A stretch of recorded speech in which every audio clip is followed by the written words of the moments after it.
Buenas, clases de magia, episodio número 7.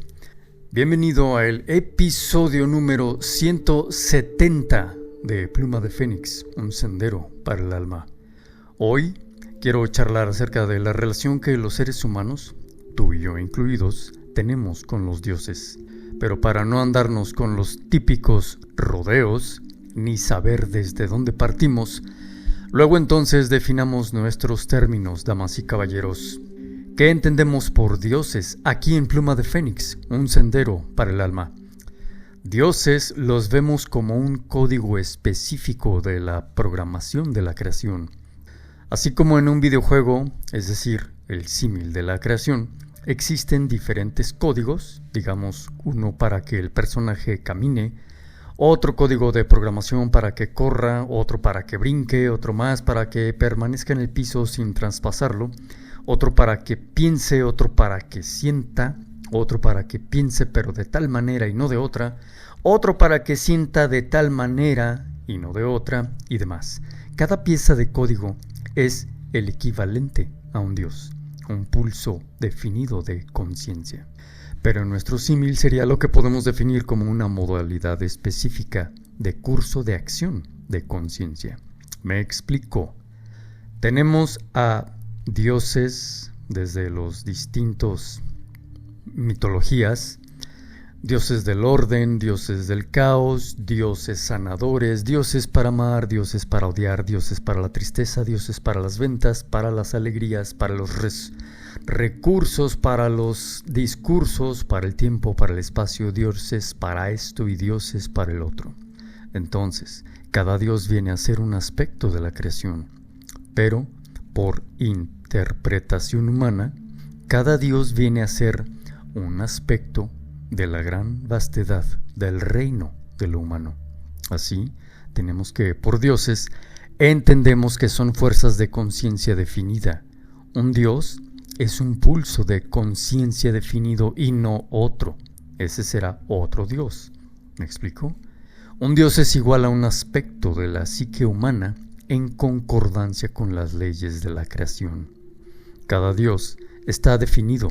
Por eso, si nos metemos con un dios, debemos antes conocerlo bien, documentarnos y pulir nuestro criterio de qué va ese dios que estamos conociendo y deseando contactar o con el que deseamos coincidir, en el sentido de que, por ejemplo, si yo tengo un emprendimiento, me conviene conectar con el arquetipo que tenga que ver con la abundancia. Bueno, ¿cuáles son los dioses que tienen que ver con la abundancia? Júpiter, Zeus, por ejemplo. Odín, por ejemplo. Ahora, conocer un dios es para que conozcas de qué va esa parte de la psique humana y la evoluciones. Es decir, si procuras conocer al dios que trata de la creatividad, entonces en tu caso es ver en qué nivel de creatividad estás, pues al conocer más a este dios, te harás más creativo en sí. Conocer a un dios equivale a, en la medida que le conocemos, crecer nuestra conciencia de esta modalidad específica de curso de acción de conciencia. En otras palabras, cuando deseo crecer como persona, digamos, por ejemplo, en el tema específico del amor, luego entonces me daré a la tarea de conocer qué dioses o diosas existen en las diversas mitologías y ver cuál es con la que conecto, con cuál dios o mitología es con la que resueno, la que me resuena. Entonces primero veré qué mitología me llamó la atención, qué dios, pero también puedo ver qué dios y a partir de ahí qué mitología. Entonces desde aquí puedo crecer mi conciencia de el amor. Así, y siguiendo en el mismo ejemplo, digamos que el proceso sería algo así. Descubro la mitología romana. Allí tenemos a Cupido y Venus. Los medio estudio un poquito. Ahora me voy a la mitología griega y descubro que ahí está Eros y Afrodita. Los estudio un poquito para complementarme. Pero bueno, también están otras mitologías. Me paso a la mitología nórdica y descubro que ahí está Freya. La estudio un poquito por lo mismo, complementarme. Después me paso a la mitología egipcia y de ahí tenemos a Hathor, luego la mitología hindú donde tenemos a Kamadeva. En fin, es muy probable que por el contexto cultural nos identifiquemos con la mitología griega o romana. Entonces, nos daremos a la tarea de estudiar a los dioses, las diosas respectivas. Una vez tenemos identificada tanto la mitología como el dios requerido desde esa mitología, lo profundizamos.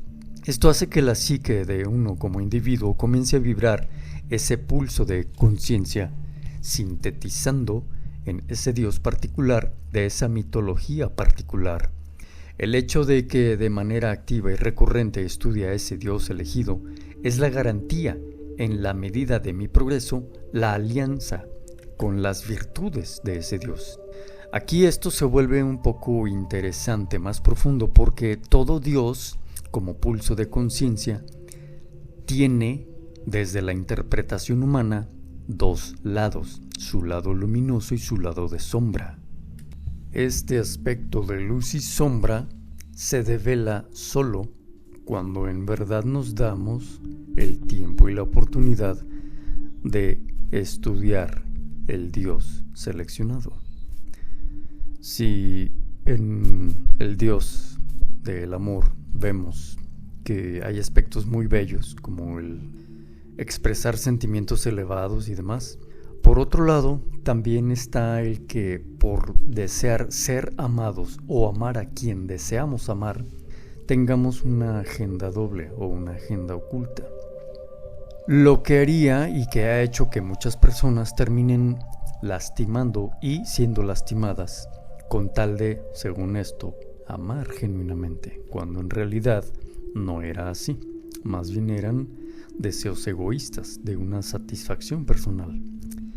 A causa de no entender el aspecto oscuro de este Dios, en alineación con el aspecto inmaduro de uno mismo.